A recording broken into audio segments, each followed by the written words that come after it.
Malam ini kita akan bahas sesuatu yang bisa jadi dari rentet. Semuanya penting-penting, akan tapi buah daripada carut marutnya keadaan dunia ini biasa dihembuskan di tengah kehidupan kita, kebencian, permusuhan, fitnah dan seterusnya. Maka yang namanya permusuhan itu begitu mudah disulut hari ini, begitu gampang orang bermusuhan, sehingga mentalnya sudah mental benci, mental bermusuhan. Sehingga kalau ada orang nonton, mohon maaf, YouTube-nya seseorang, biarpun itu baik, tetap saja dia pengen komentar yang jelek. Dia tidak melihat sesuatu kecuali pasti pengen mencari sisi jeleknya. Maunya begitu. Bukan, apalagi orang yang tampak jelek di matanya. Yang sebetulnya, tapi yang tampak jelek secara sesungguhnya, yang baik pun dicari-cari kejelekannya. Ada apa dengan itu semuanya? Sehingga muncul kadang-kadang terus cacian, olokan dan seterusnya. Bahkan ini kadang dihembuskan dalam bentuk seolah masalah ilmiah, seolah masalah seruan kebaikan dan seterusnya, padahal bersumber dari kekotoran di dalam hatinya. Malam ini akan kita bahas. Dan kita sudah dibiasakan hari ini dengan permusuhan, saling dendam dan seterusnya. Macam-macam permusuhan hari ini. Media-media ikut campur dalam hal ini. Begitu mudahnya kita mendengar informasi, kemudian kita dengar, kemudian kita sudah tidak percaya dengan seseorang atau membenci seseorang. Itu namanya al-baghdha, benci, asyahna, permusuhan, kebencian, dendam yang ada di dalam hati. Maka malam ini kita akan menyadarkan diri kita yang sudah lama kita ini pingsan atau kita ini lupa lalai bahwasanya itu adalah penyakit yang membahayakan. Al-baghdha alias benci, as-sakhna, kebencian, permusuhan di antara sesama. Dan kalau sudah kebencian ini ada pada seseorang, itu bukan objeknya yang cium, bukan orang yang dibenci, dari dalam ini.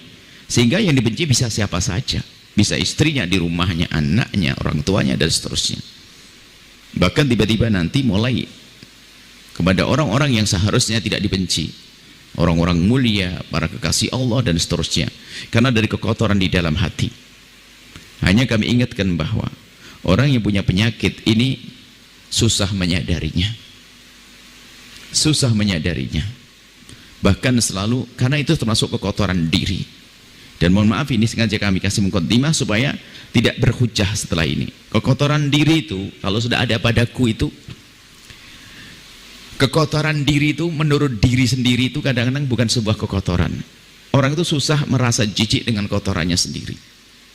Karena ada akunya, ada egonya, ada penyakit sombongnya kemarin, ada ini. Sehingga gambarannya sederhana gini loh, kotoran, aku, ego. Kalau misalnya dia lagi duduk begini, tiba-tiba di kursi ini ada ingusnya seseorang. Tahu ingus warnanya apa gitu, terserah biru ke hijau. Ingus. Langsung kita hapus, kita cuci tangan kita. Pasti kita marah, siapa ini buang ingus di sini? Tidak punya adab, tidak punya tata krama. Jijik. Tapi suatu ketika di saat orang terkena demam dan flu, lihat begitu gampangnya ingusnya. Di bajunya sendiri, dibiarkan di tangannya. Kenapa? Ada akunya, ada egonya. Kekotoran dohir dan batin itu kadang tertutup oleh aku, sehingga susah menyadari. Makanya kalau sudah ada benci, kebencian, permusuhan, kadang susah. Karena dia ketutup dengan kebencian yang dalam, dia terlalu mencari hujah pembenar untuk dirinya sendiri. Makanya kita harus kasih rambu-rambu ini. Hati-hati. Kadang orang punya kebencian banyak, padahal itu adalah penyakit, dia menganggap itu bukan sebuah penyakit. Bahkan dia berhujah, ini amar ma'ruf nahi mungkar, ini macam-macam. Padahal kebencian di dalam hatinya. Dan ini ada hubungannya dengan kesombongan kemarin, dengki. Dengki diatakan amar ma'ruf nahi mungkar, sombong amar ma'ruf nahi mungkar. Ini katanya apa? Ingin menjelaskan kebaikan. Bukan seperti itu. Permasalahan kekotoran di dalam hati.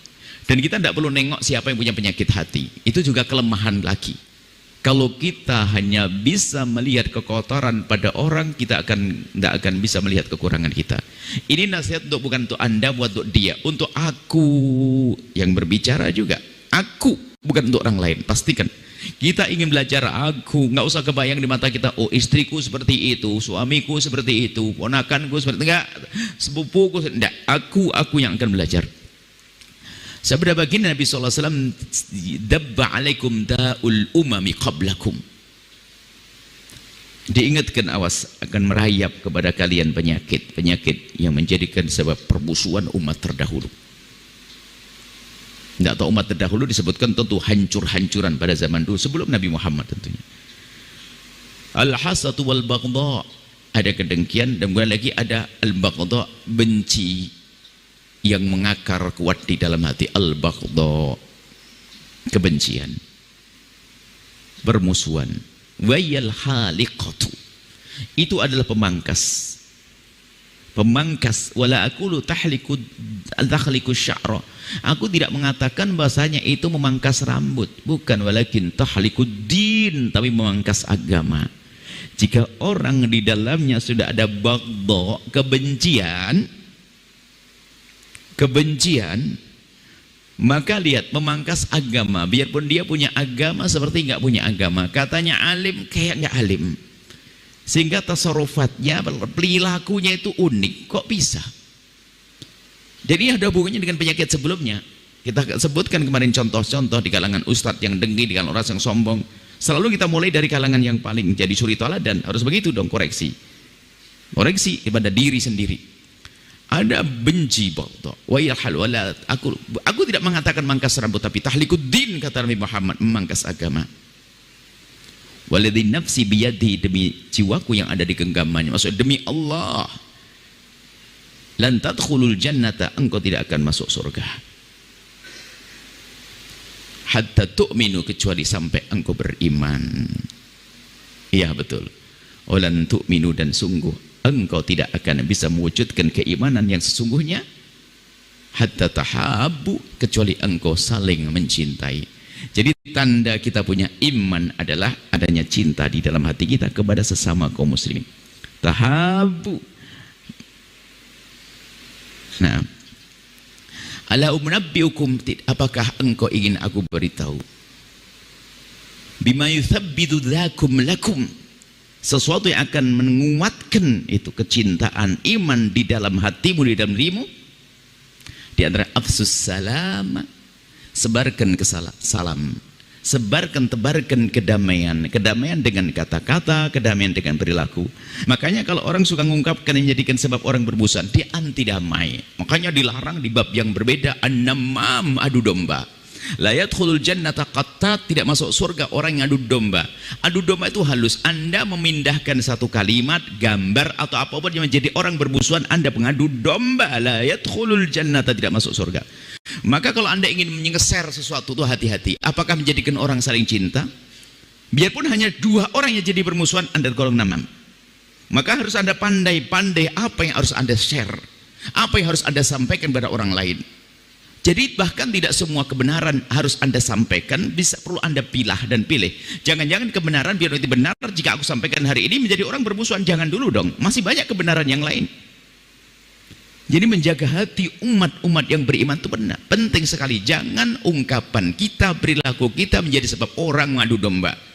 Maka kami ingatkan selama ini, biarpun labelnya kayak apa gedenya, label ustadznya double 16, kemudian dia jubahnya lebih gede dari ini, sorbannya gini, tapi kalau ternyata ungkapannya membuat orang bermusuhan, hati-hati, karena diam-diam akan masuk ke hati Anda.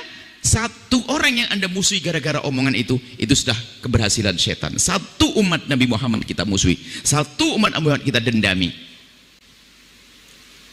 Ini adalah sebetulnya bukan, kalau sudah kita mendendam, memusuhi umat Nabi Muhammad satu, sebetulnya bukan objek, bukan satunya, hati kita sudah kotor. Tinggal besok ganti orang saja. Ya ini itu. Jadi permasalahannya ada di sini. Nah kita harus waspada apa yang kita dengar, apa yang kita baca. Ini kebencian, dendam itu luar biasa, menyiksa, dan itu kotoran hati. Bahkan di saat Allah bagi-bagian pengampunan, ternyata ada yang tidak diampuni oleh Allah. Kalau orang menyekutukan Allah, ada dua model manusia, tidak diampuni dosanya oleh Allah. Di saat Allah berbagi-bagian pengampunan, innallaha yatli'u ala jami'i khalqi fayafiru jami'a durubi, jami'a khalqi, Allah akan mengampuni, suatu ketika Allah akan nampakkan kekasih sayangnya dan pengampunannya kepada semua makhluknya, dan semua makhluknya akan diampuni kecuali dua, lil musyrikin, kecuali orang yang menyekutukan Allah, itu jelas dia tidak beriman. Yang kedua, orang beriman musyahin, dia punya kebencian, permusuhan dengan saudara. Di saat Allah membagikan pengampunan tidak mendapatkan pengampunan. Ada kebencian, ada dendam dengan sesama, seperti penyakit kotoran hati. Nah, kemudian juga ini harus kita sadari dulu, kalau orang punya benci, dengki, dan punya dendam, kalau kita sambungkan itu adalah ada hubungannya dengan penyakit sebelumnya juga. Karena penyakit dengan penyakit biasanya saling keterkaitan. Anggap saja sudahlah, gara-gara lambung, sakit kepala, gara-gara ini saling sambung, saling terkaitan. Penyakit hati saling ada keterkaitan.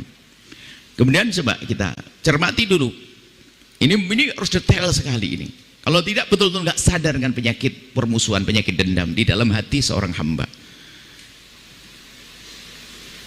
Kadang ditumpangi dengan penyakit lain, mohon maaf, sehingga tidak disegera cermati. Penyakit mental.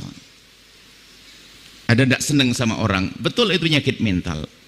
Tapi nyambung juga dengan penyakit hati. Sehingga setan pun juga masuk melalui ini. Alasannya, kamu itu bukan sakit hati, tapi karena mentalmu nggak benar. Kalau memang mental nggak benar, benahi dong mentalmu. Mental yang rusak itu kan mental yang sakit, masalah psikologi. Mental yang sakit sama dengan muka korengan. Ya kalau memang orang merasa itu korengan, ya berobat dong. Sehingga lihat, orang yang punya mental yang tidak baik, tiba-tiba sama orang nggak senang, benci sama orang, ini, maka dia termasuk orang terjerumus kalau tidak mau berusaha berobat. Merobati mentalnya dulu. Maka jangan biasa menyerah dengan memang saya kena mental. Iya, kalau kena mental seperti mukaku kena koreng. Kalau kena koreng bagaimana? Berobat dong. Datang kepada ahlinya dong. Ya bisa menerapi dan seterusnya, mengajari bagaimana dia untuk meredakan emosinya yang tidak beraturan dan seterusnya. Yang menjadi masalah, ada orang punya permasalahan mental tidak pernah mau berobat, tidak berusaha datang kepada ahlinya untuk menyelesaikan permasalahan mental ini, sehingga seolah-olah tidak ada hubungannya dengan penyakit hatinya. Ada, sebab penyakit hati itu macam-macam.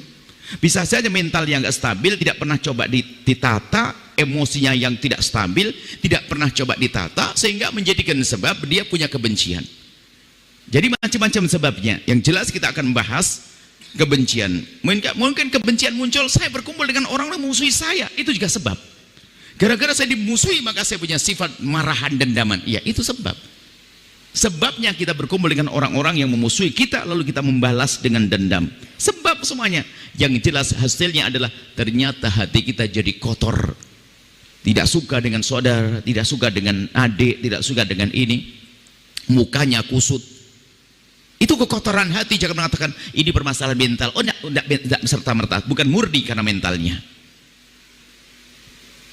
Bisa diredam tentunya dengan oleh ahlinya nanti. Baik, kita langsung masalah penyakit hati. Di dalam hati jangan sampai ada dendam, benci. Kita bisa membayangkan begitu capeknya hidup orang yang punya dendam di dalam hatinya, hidupnya capek. Lihat tetangganya bangun rumah karena dia sudah punya dendam, nggak terima dia. Ngelihat anaknya berhasil, nggak suka. Lihat anak kecilnya lewat depan rumahnya, biasanya dia sayang sama anak kecil, gara-gara tahu anaknya dia sudah Masya Allah. Dan bahaya sekali penyakit ini, sehingga nanti muncul tadi dengki, rela hancurnya orang itu. Bahkan tertulis mungkin semoga kapan mati dia dan seterusnya. Naudzubillah, busuk. Makanya ini dikatakan oleh baginda Nabi pemangkas agama. Dan ini bisa terjadi pada orang alim sekalipun, ahli ibadah sekalipun. Sebab ibadah kan urusan gerakan jasad. Alim urusan otaknya diisi dengan ilmu, tapi hatinya kalau tidak benahi tetap saja rusak. Akan tapi begitu sebaliknya, mungkin dia bukan orang alim, ibadahnya mah pas-pasan, sholat 5 waktu tok, puasa Ramadan saja, sunnahnya mah hampir tidak pernah ada, tapi hatinya bersih, tidak ada dengki segera dipangkas, benci dipangkas, di ahli surga. Adapun masalah kesunahan kan pangkat tinggi, akan tapi kekotoran hati itu mengerikan sekali. Kotornya hati. Ayo, dendam, benci kita pangkas malam hari ini. Dan jangan tengok orang lain, jangan tengok bencinya seseorang, akan tapi bencimu kepada siapa, sebabnya apa. Lalu jangan Anda menyerah dengan sebab, habis dia bikin kesel banget loh. Nah, Bu, itu kan sebab. Kalau Anda kebal hebat, orang bikin kesel kayak apa, Anda tersenyum, kan saya dapat pahala. Jadi betul-betul kita perlu cerdas pikiran, cerdas hati dalam memahami permasalahan ini. Pikiran kita harus cerdas. Ada orang musuh kita, mencaci kita, mengolok kita dengan kebenciannya, menfitnah kita, mengolok kita dengan kebencian, mencaci. Kata Imam Ghazali, ngajak pikir cerdas. Dia mengejekmu, mengolokmu kan? Iya ya Imam, kamu pikir saja, benar enggak yang diomongkan ada pada kamu? Cari. Nggak ada Imam Ghazali. Kalau memang omongan dia yang menjelekkan kamu nggak ada pada kamu, kamu tinggal bilang, ah dia nggak tahu saya, tenang aja, kan aman. Oh dia nggak tahu kok. Dia bilang saya jelek begini, ternyata saya tidak seperti yang diomongkan dia. Aku tidak seperti omongannya dia. Tidak, alhamdulillah aku tidak seperti dia. Enak kan? Enak. Kalau ternyata di dalam dirimu ada kejelekan seperti yang diomongkan dia, ya tidak ngomong, benar juga, ngapain juga saya marah. Benar juga dia omongin, tinggal berubah saja. Maka nggak perlu kita, wah, enggak. Makanya ini kan kecerdasan pikir kita. Baru satu kecerdasan hati. Nah, kecerdasan hati malam ini kita hadirkan cerdas hati. Setelah itu kita hidup afsus salam. Apa sih menebarkan salam? Bukan sekedar assalamualaikum. Assalamualaikum, cemberut. Enggak. Afsus salam, secara lafaz kita membiasakan assalamualaikum, tapi secara makna kita menyebarkan perdamaian. Tentunya menyebarkan perdamaian, ya jangan ngomongin kejelekan orang, jangan nyari-nyari kejelekan orang. Kemudian apa?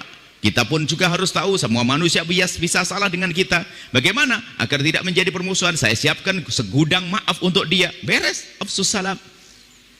Sehingga sebelum orang bersalah sudah kita siapkan maaf sebesar-besarnya. Urusan pribadi ya ini, bukan urusan dengan Allah, mohon maaf. Ini yang namanya baghdha syahna, ini adalah urusan pribadi antara kita dengan manusia. Kalau urusan dengan Allah mah beda. Orang melanggar kehormatan syariat, boleh, harus kita marah. Tapi urusan pribadi ini, jangan sampai salah sehingga nanti agama dinodai. Tenang-tenang saja. Oh enggak, kita marah bukan karena membela diri, membela syariat. Tapi yang kita bahas hari ini adalah cuman kita dicaci, kita diolok, difitnah. Makanya kami juga berharap kepada para tokoh ustadz itu jangan gampang reaksi juga, dikritik langsung marah dan sebagainya.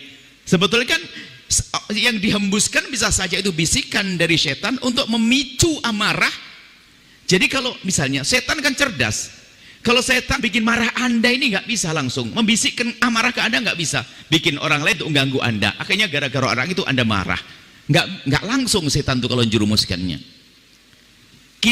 Setan membisikkan kepada seorang ayah, seorang anak langsung jadi pemarah, nggak bisa. Tapi dicoba melalui anaknya bikin kesel, orang tuanya bikin kesel, lalu jadi marah. Yang jelas setan tujuannya adalah Anda menyaksikan video ini, jangan lupa berselawat kepada baginda Nabi Muhammad sallallahu alaihi wa alihi wa sahbihi wasallam.